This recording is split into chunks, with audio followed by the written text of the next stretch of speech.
연말이 되면 막년회를 합니다. 막년회를 하는 동기가 무엇이겠습니까? 올 한 해의 모든 수고에 대한 위로일까요? 아니면 막년이라는 말 그대로 올 한 해를 잊어버리고자 하는 몸부림일까요? 술을 마시고 흥청망청거린다고 한 해가 잊혀지겠습니까? 그렇게 해서 잊어보려고 한들 한 해에 잘못한 것이나 또 한 해의 모든 문제들이 사라지겠습니까? 썰인 속이나 달래야 할 것입니다. 숙취 해소제가 잘 팔리는 이유가 여기에 있을 것입니다. 막년회가 열리지만 가고 싶지 않은데 어쩔 수 없이 가야 되는 막년회라면 얼마나 짜증이 나겠습니까? 그런데 오늘 말씀해 보면 하나님께서 막년회가 아니라 성대한 잔치, 잠시 사라지는 잔치가 아니라 계속되는 잔치를 열고 사람들을 초대하고 계시는 것을 볼 수 있습니다. 이 잔치가 독특한 것은 어느 누구도 눈치 볼 필요 없이 기쁨과 생명과 영광을 누릴 수 있는 잔치라는 사실입니다. 오늘 이사야 25장 말씀을 가지고 하나님은 온 세상을 복된 잔치 자리로 초대하신다 라는 주제로 말씀을 전하려고 합니다. 첫째로 하나님은 기름진 것으로 잔치를 베푸십니다. 둘째로 하나님은 잔치를 위해서 죽음마저 삼켜버리십니다. 마지막 셋째로 이 잔치에는 누구든지 다 참여하여 기쁨을 누릴 수 있다라는 사실입니다.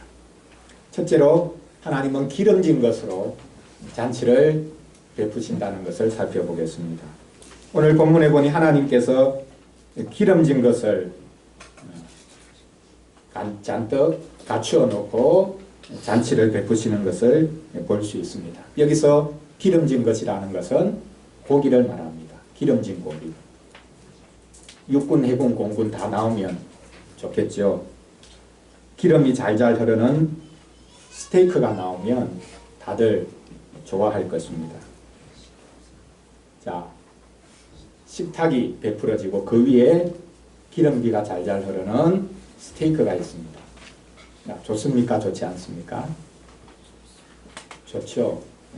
그런데 현대인들은 안 좋아할 수도 있습니다. 요즘 사람들은 너무 기름진 것은 좋아하지 않습니다. 그래서 샐러드가 좋고 또 고기라도 기름기가 쫙 빠진 고기가 오히려 좋다라고 생각할 것입니다. 콜레스테롤이 너무 많이 쌓이면 안 좋기 때문입니다. 그런데 몸이 마른 사람은 적당한 기름기가 필요합니다. 구약 성경에 보면 바로 이 기름진 부분, 고기 중에 기름진 고기를, 특히 기름이 많은 부위를 가장 좋은 부분이라고 생각했던 것을 알 수 있습니다. 레위기에 보면 여러 가지 제사를 드리는 것을 볼 수 있죠. 제사를 드리기 전에 먼저 짐승을 잡는데 짐승을 잡아서 기름진 부분은 기름은 따로 떼어 놓습니다. 그것은 하나님의 것이라고 생각해서 따로 떼어 놓습니다. 그리고는 이제 짐승 자체를 불태워 드리기 전에 먼저 하나님의 것이라고 구별해 놓은 기름진 것을 가장 먼저 불태웁니다. 그 기름 연기가 태워지는 기름, 그것의 연기가 하늘로 올라가면 하나님께서 이것을 기쁘게 받으셨다라고 생각을 했습니다. 쉽게 말하면 기름진 것은 하나님의 것입니다. 가장 좋은 부분이라고 생각을 했고 이 가장 좋은 부분은 하나님의 것으로 구별해 두었습니다. 그런데 놀랍게도 오늘 본문에 보니 하나님께서 받으셔야 할 기름진 것을 사람에게 돌려주고 계십니다. 이것이 바로 하나님께서 다른 모든 신들과 다르신 분이다라는 것을 보여주는 것입니다. 모든 신들은 물론 하나님도 마찬가지겠지만 제사를 요구하지요. 기름진 것을 요구합니다. 나에게 기름진 것을 바치라 라고 요구를 합니다.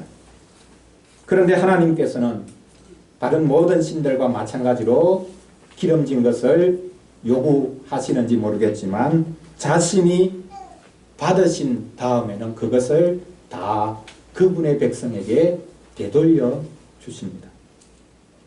하나님께서는 제사를 드리라고 하셨지만 그것은 자기 백성에게 돌려주시기 위해서 요구하신 것입니다.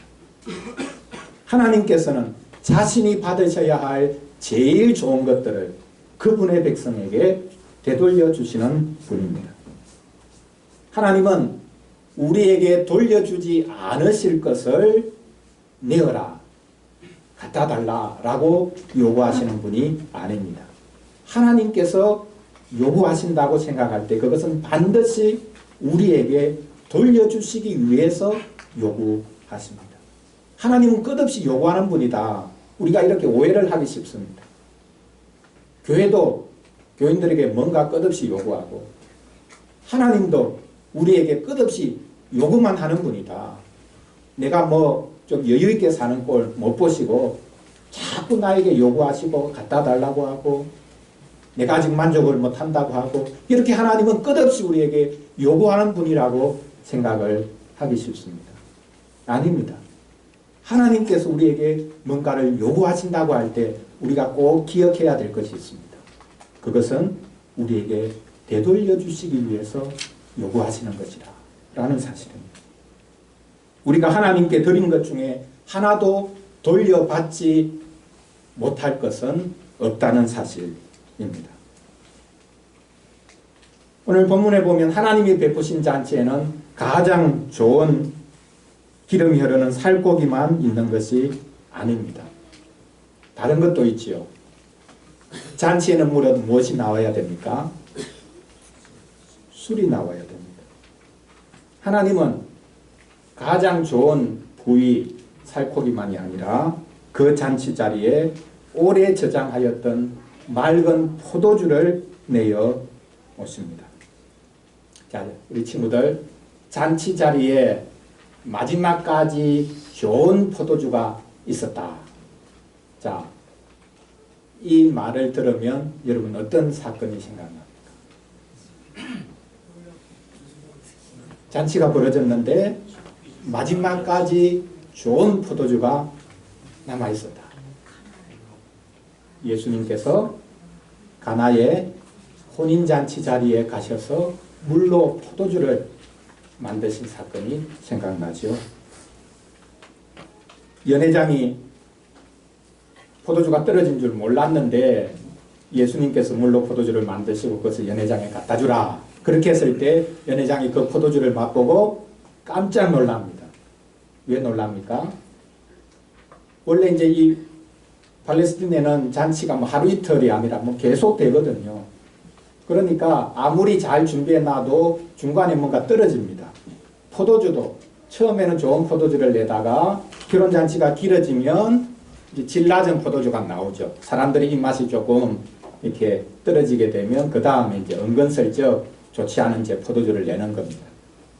근데 잔치가 계속 진행되고 있는데 갑자기 훨씬 더 좋은 포도주가 나온 겁니다. 아니 어떻게 이런 포도주를 남겨두었지? 깜짝 놀란 것입니다. 그렇습니다. 예수님은 흥이 깨질 수밖에 없는 혼인잔치 자리를 다시 기쁨이 계속되도록 만들어 주셨습니다. 예수님께서 첫 기적을 바로 이 혼인잔치 자리에서 물을 포도주로 만드신 것이 우연이 아닙니다. 오늘 이사야서 25장 이 말씀을 성취하시기 위해서 예수님께서 첫 기적을 결혼잔치 자리에서, 혼인잔치 자리에서 베풀어 주셨던 것입니다. 예수님은 우리의 흥겨움이 계속되도록 만들어 주십니다. 그것을 위해서 주님은 자신을 내어놓으셨습니다. 마지막 날에는 어린 양의 혼인잔치에 우리를 초대해 주실 것입니다. 하나님은 예수님을 보내주셔서 우리의 흥겨움이 계속 되도록 해주시는 분이다 라는 사실을 오늘 말씀을 통해서 우리는 발견할 수 있습니다. 둘째로 잔치가 계속 되어야 합니다. 그래서 하나님께서는 이 잔치가 계속되도록 하시기 위해서 죽음마저 삼켜버리십니다. 사람들을 잔치에 초대하셨습니다. 근데 사람들이 잔치 자리에 나오는데 이상한 모습을 하고 나옵니다. 자, 잔치 자리에 초대되어 나온 사람들이 이상한 모습을 하는데 어떤 모습을 했다고 말씀하고 있습니까? 그들의 얼굴에 가리개를 하고 나왔다. 또 그들의 몸을 덮는 덮개가 있어서 덮개를 하고 나왔다라고 오늘 본문에서 말씀하고 있습니다. 이 가리개와 덮개가 무엇일까요? 신부가 결혼 잔치 자리에서 얼굴을 이 동양의 전통에서는 가리는 것이 있었죠. 그래서 결혼식 때 이제 신랑이 이 가리개를 이렇게 다 올려주는 이것이 결혼 예식 중 예전에는 한 부분이었습니다. 신부들이 그렇게 얼굴을 가리개와 덮개로 하고 있는 모습일까요? 뭔가 부끄러워서 얼굴에 가리개와 덮개를 하고 있는 것이냐라는 사실입니다. 하나님이 베푼 잔치 자리에 오는 이들이 하나님의 영광을 보지 못하도록 너희는 먼저 덮개를 가리고 나오라 이렇게 하나님께서 요구하신 것인가 라고 생각할 수도 있습니다. 아닙니다. 하나님이 잔치를 친히 베푸시고 그 잔치 자리에 초대하시는데 너희들이 부끄러운 줄 알아라 이렇게 말씀하시겠습니까? 결코 그런 것이 아닙니다.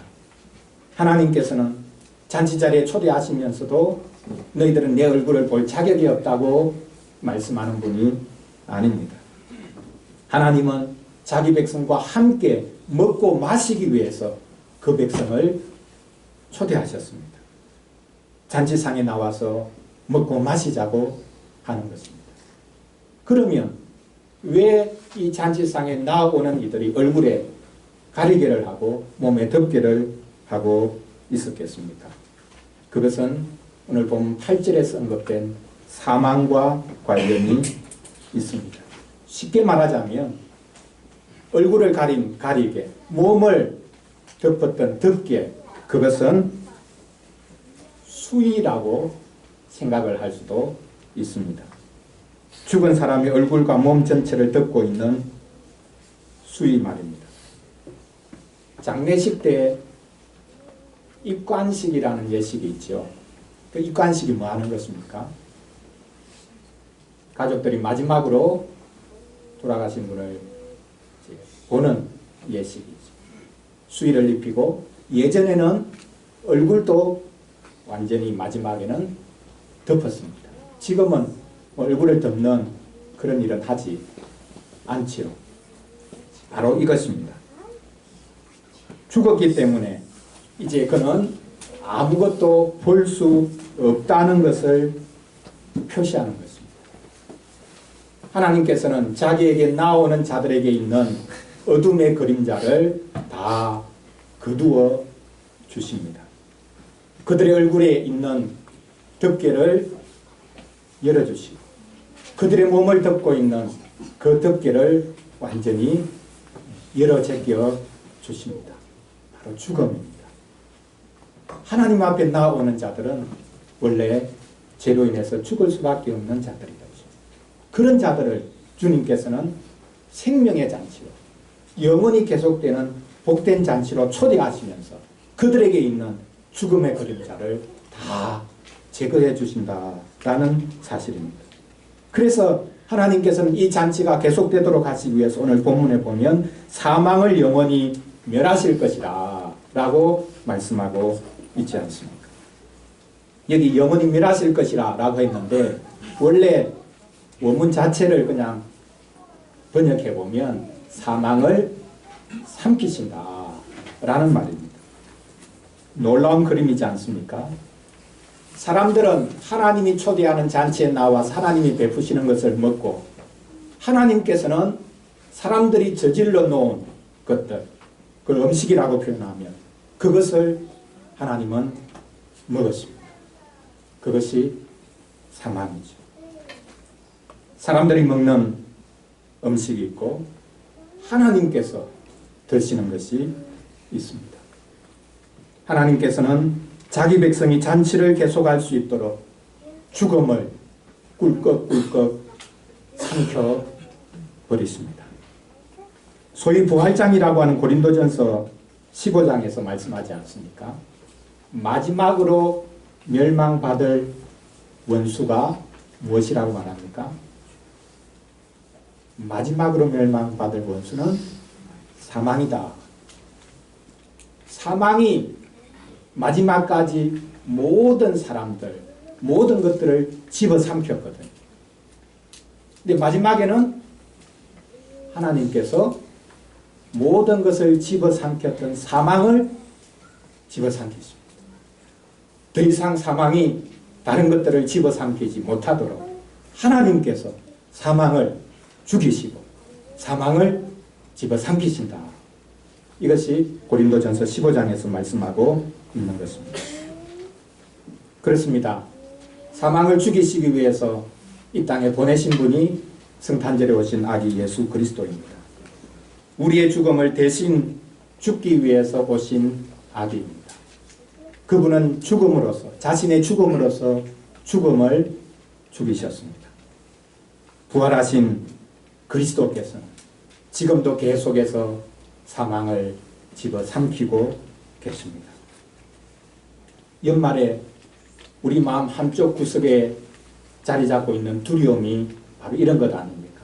한 해 마지막이 아니라 언젠가는 내가 죽음을 맞이할 것인데, 내가 죽을 것인데 라는 이런 두려움이 특히 연말에는 더 크게 자리 잡을 것입니다. 우리가 두려워할 이유가 없는 것은 그리스도께서 죽음을 삼켜버리셨기 때문입니다. 하나님께서는 우리의 잔치가 계속되도록 하시기 위해서 그리스도를 통해 죽음을 삼켜버리셨다 라는 이 사실을 우리가 크게 기뻐해야 하겠습니다. 마지막 세 번째로 하나님이 베푼 이 잔치 자리에 누가 참여할 수 있는가 라는 것입니다. 누구든지 참여할 수 있다고 오늘 본문에서 말씀하고 있습니다. 망년회 중에서도 특별한 망년회가 있습니다. 몇몇 사람들, 그들만 모여서 즐기는 파티가 있죠. 아너스 클럽이라고 부르기도 합니다. 이 호텔이나 안 그러면 백화점 같은 경우에 고객 중에 돈 많이 쓰는 분들을 VIP로 이렇게 따로 분류를 해놓고 있죠. 어떤 사람은 VIP도 너무 많으니까 나는 특급 VIP다. 그래서 백화점에서도 특급 VIP를 따로 또 만들어 놓습니다. V를 하나 더 붙여서 VIP. 사람들은 이렇게 특별하게 자기가 구별되고 대우받기를 원합니다. 하나님께서 가장 좋은 음식을 차린 잔치 자리가 베풀어졌는데 여기에서는 또 차별이 없겠습니까? 여기에서 누가 그 잔치에 참여할 수 있고 그 잔치에 들어갈 수 없는가 하는 것이 초미의 관심거리가 되지 않겠습니까? 그런데 여기는 차별이 없다고 말씀하고 있습니다. 왜냐하면 여기에 차려진 음식이 떨어질 수가 없기 때문입니다. 이 잔치 자리에 참여할 자격을 그래도 굳이 따진다면 오늘 본문에서는 눈물 많은 사람이라고 말씀하고 있습니다. 수치를 많이 당한 사람이라고 말씀하고 있습니다. 그들이 이 잔치 자리에 참여할 수 있다고 말씀하고 있습니다. 정말 그럴듯한 자격입니까? 자격 같지 않은 자격이죠. 오늘 보면 마지막 부분에서 이렇게 말씀합니다. 주 여호와께서 모든 얼굴에서 눈물을 씻기시며 자기 백성의 수치를 온천하여서 제하시리라. 마지막 성경인 요한계시록, 그리고 그 요한계시록 중에서도 마지막 부분에 보면 바로 이 잔치를 다음과 같이 해설을 하고 있습니다. 모든 눈물을 그 눈에서 닦아주시니 다시는 사망이 없고 애통하는 것이나 곡하는 것이나 아픈 것이 다시 있지 아니하리니 처음 것들이 다 지나갔음이러라. 그렇습니다. 하나님께서는 멸시받는 자기 백성, 고통 중에 있는 자기 백성을 이 복된 잔치 자리로 초대하십니다. 그러나 하나님의 백성만이 아닙니다. 하나님께서는 세상 모든 나라들을 이 복된 잔치 자리에 초대하십니다. 자, 보십시오. 오늘 본문에 보면 계속해서 반복되는 단어가 있는데 그것은 만민을 위하여, 모든 민족을 위하여, 모든 사람들의 얼굴에서, 모든이라는 단어가 계속 반복되고 있습니다. 하나님은 이 산에서, 이 산이 어떤 산입니까? 예루살렘이죠. 예루살렘으로 모든 세상 만민들을 초대하신다는 겁니다. 이사야서에 보면 지금 예루살렘은 곧 멸망하기 직전인데 오히려 하나님께서는 예루살렘이 마지막에는 모든 산들 위에 높아질 것이다. 그래서 세상 모든 만민들이 그 산으로 나오게 될 것이다. 그 산에 하나님의 말씀이 흘러나오기 때문에, 그 산에 놀라운 잔치가 베풀어지기 때문에 그 산으로 다 나오게 될 것이다 라고 말씀합니다. 오늘 본문도 마찬가지입니다. 하나님이 이 산에서 만민을 위하여 잔치를 베푸신다. 모든 민족들을 이 산으로 초대하신다. 모든 사람들의 눈물을 제거하시고 기쁜 잔치가 이 산에서 베풀어진다 라고 말씀하고 있습니다. 그럼 우리가 성지 순례하기 위해서 예루살렘으로 계속 가야 합니까? 그렇지 않습니다. 이 예루살렘, 이 산이 바로 하나님께서 신약시대 교회를 통해서 베풀어 주실 잔치인 것을 말씀하고 있습니다. 다음 주일에 우리가 이 복된 잔치, 성찬의 상에 참여하지 않습니다. 지속적으로 말씀의 잔치로, 복된 성찬의 잔치로 우리를 초대하고 계신다라는 사실입니다. 하나님의 이 잔치 초대에는 제한이 없습니다. 당신은 자격이 있어, 당신은 아직 자격이 없어요, 이렇게 나누지를 않습니다. 예수님이 친히 하신 잔치 비유가 있었죠. 바로 오늘 본문에서 말씀하고 있는 것을 예수님이 비유로 말씀하셨습니다. 어떤 임금이 자기 아들을 위해 잔치를 베풉니다. 청첩장을 귀인들에게 다 보냈습니다. 임금이 보냈습니다. 얼마나 영광스러운 잔치 자리겠습니까? 그런데 막상 당일이 되니까 이 청첩장을 받은 사람들이 잔치 자리에 참여를 하기 싫어합니다. 그리고 당일날 오십시오라고 보낸 종들을 막 때리고 심지어는 죽이기까지 했다고 말씀하고 있습니다. 임금이 그 소식을 듣고 화가 나서 군대를 풀어서 자기 종들을 잔치 자리에 초대하고 오라고 그렇게 보낸 종들을 위협하고 죽인 그 사람들을 죽이고 그 동네를 불태웠다라고 말씀합니다. 그리고는 다른 종들을 보내서 너희들이 사거리로 가서 누구든지 이제는 초대해라. 심지어 어떻게 말씀하고 있는지 하면 악한 자든지 선한 자든지 관계없이 누구든지 보이는 대로 다 잔치 자리에 초대해라. 그래서 잔치가 벌어졌습니다. 임금은 자격을 따지지 않고 누구든지 잔치 자리에 오라고 했습니다. 자격이 있는 자들은 사실 이 잔치 자리에 참여하지 못하고 오히려 자격 없어 보이는 이들이 다 잔치 자리에 참여했다. 이것이 하나님이 베푼 잔치 자리의 아이러니하며 또한 이것이 은혜인 것을 우리가 알 수 있습니다. 하나님이 잔치에 초대한 사람들은 사실 자격이 없는 사람들입니다. 그러므로 누구든지 이 잔치 자리에는 나아올 수가 있는 것입니다. 사실 오늘 본문에서 기록하고 있는 산 위에서 열리는 이 잔치는 왕의 대관식 때 베푼 잔치 자리입니다. 다윗의 후손 왕들이 대관식을 할 때, 임금으로 등극식을 할 때 성대한 잔치가 열린다는 말입니다. 그러면 외교 관계에 있는 외국의 사신들도 다 초청을 하죠. 이스라엘 백성들은 당연히 그 자리에 참여를 합니다. 다윗의 후손이 그 산, 즉 예루살렘에서 왕으로 등극할 때에 모든 나라가 기뻐해야 합니다. 왜냐하면 다윗의 후손의 다스림을 통해 하나님만이 주실 수 있는 모든 좋은 것들이 나오기 때문입니다. 시편 2편은 바로 이것을 노래하고 있는 시편입니다. 하나님께서 메시아 왕을 세우실 것이고 세상 모든 나라들은 그 왕 앞에 엎드려 경배해야 된다. 하나님이 세우신 그 왕을 대적하지 말고 그분 앞에 엎드려 경배하고 그분이 베푸는 잔치 자리에 참여하라고 초대하는 시편입니다.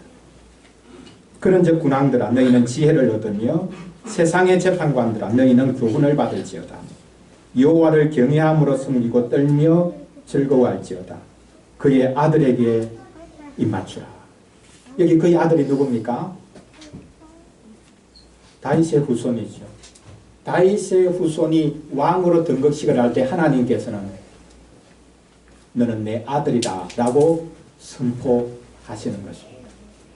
다윗의 후손은 하나님의 아들이 되어서 다스리는 것이죠. 이렇게 아들에게 입맞추지 아니하면 진노하심으로 너희가 길에서 망하리니 그의 진노가 급하십니다. 여호와께 피하는 모든 사람은 다 복이 있도다. 세상 모든 통치자들도 이 잔치에 초대를 받았습니다. 이 세상에서 누구보다도 똑똑하다고 생각하는 이들도 이 잔치에 초대받았습니다.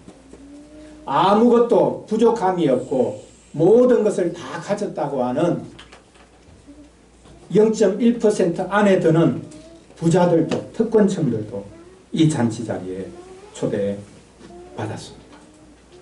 이 잔치 자리에 나아가야 합니다.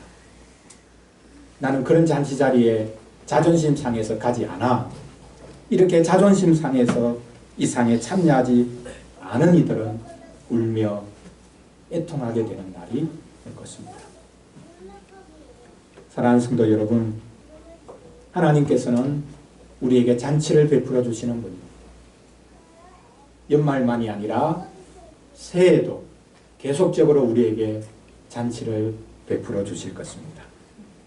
하나님이 초청하신 복된 잔치에서 먹고 마시는 자들은 복이 있습니다. 구체적으로 다음 주일에 우리가 말씀의 잔치만이 아니라 복된 성찬의 상에 초대를 받아 그 상으로 나아가게 될 것입니다. 어린이를 위한 질문 3번 문장처럼 하나님이 우리에게 베푸시는 가장 복된 상은 어떤 상일까요? 하나님이 우리에게 베푸시는 가장 복된 상은 성찬상입니다. 그 상에서 그리스도께서 자신의 살과 피를 내어주시고 단순한 음식이 아니라 주님 자신을 내어주십니다. 우리의 음식이 되도록 자신을 내어주십니다. 그 떡이 주님의 살입니다. 그래서 영원한 양식이 됩니다. 그 포도주가 주님의 피입니다. 그래서 영원한 음료가 됩니다. 주님이 베푸시는 상에 가장 살찐 것이 있고 가장 맑은 포도주가 있습니다. 사실 우리의 문제는 육신의 배고픔과 갈증이 아니지 않습니까? 초대교회 때는 종들이 예수님을 믿었기 때문에 주일날 성찬상에서 같이 먹고 마시는 것이 큰 기쁨이었습니다. 배고픈 이들에게는 성찬상에 나아가는 것이 육적인 배고픔도 해결하는 것이 되어졌죠. 지금은 뭐 주일 성찬에서 뭐 떡장, 그 뭐 작은 것 그거 먹는다고 뭐 배부르겠습니까? 뭐 그게 우리에게 꼭 필요한 것이겠습니까? 사실 우리에게 필요한 것은 육적인 배고픔, 갈증 해결되는 게 아니지. 마음이 배고플 때가 많지 않습니까? 우리의 마음이 답답하고 심한 갈증을 느낄 때가 얼마나 많습니까? 우리가 주님의 상에 참여하면 우리 마음에 있는 그 배고픔도, 뭔가 채워지지 않는 그 배고픔도, 뭔가 간절히 갈망하지만 가면 갈수록 더 목말라지는 그 갈증도 이 성찬의 상에서 해결이 될 것입니다. 주님이 베푸시는 상에서 먹고 마시면 조금씩 우리에게는 만족이 생겨나기 시작할 것입니다. 왜냐하면 이제는 더 이상 남들과 내가 비교하지 않아도 된다는 것을 알게 되기 때문입니다. 넉넉하지 않고 늘 모자라도 그렇게 모자라게 살아도 상관이 없다라는 것을 이 상에서 우리가 알게 되기 때문입니다. 그리스도께서 친히 베푸시는 상, 친히 베풀어 주시는 밥상을 여러분들이 기대하시기를 바랍니다. 올 한 해 동안도 우리에게 이 복된 상을 차려주셨고 새해에도 계속적으로 매주일마다 말씀의 잔치와 복된 성찬의 상으로 우리를 초대해 주실 것입니다. 주님을 그리고 함께 기뻐하는 복이 있기를 바랍니다. 기도하겠습니다. 하나님 아버지, 올해 첫 주일부터 오늘 마지막 주일까지 주께서 저희들에게 친히 복된 상을 차려주셔서 감사합니다. 우리는 하나님께서 우리의 헌신을 요구하시고 어떤 때는 우리 것을 빼앗아 가시는 분이라고 생각하기도 하지만 하나님은 우리에게 자신을 온전히 내어 주셨습니다. 하나님께서는 우리가 마지막이라고 생각하며 절망할 것 때에 늘 새로운 시작을 허락해 주셨습니다. 감사합니다. 주님은 우리의 눈물과 수치와 사망을 다 주님의 것으로 가져가시고 일일이 그것들을 다 느끼면서 삼켜버리셨사오니 이것으로 인해 우리에게 기쁨과 영광과 생명이 주어졌음을 감사합니다. 이렇게 자격 없는 자들을 불러주셔서 주님의 상에서 함께 먹고 마실 수 있는 주의 자녀와 주의 백성이 되게 해주시니 진심으로 감사드립니다. 영원히 주님과 함께 하기를 원합니다. 주께서 함께 하게 하신 이들과 함께 또한 영원히 모든 것을 나누기를 원합니다. 우리와 늘 함께하여 주시옵소서. 우리 주 예수 그리스도 이름으로 기도합니다. 아멘.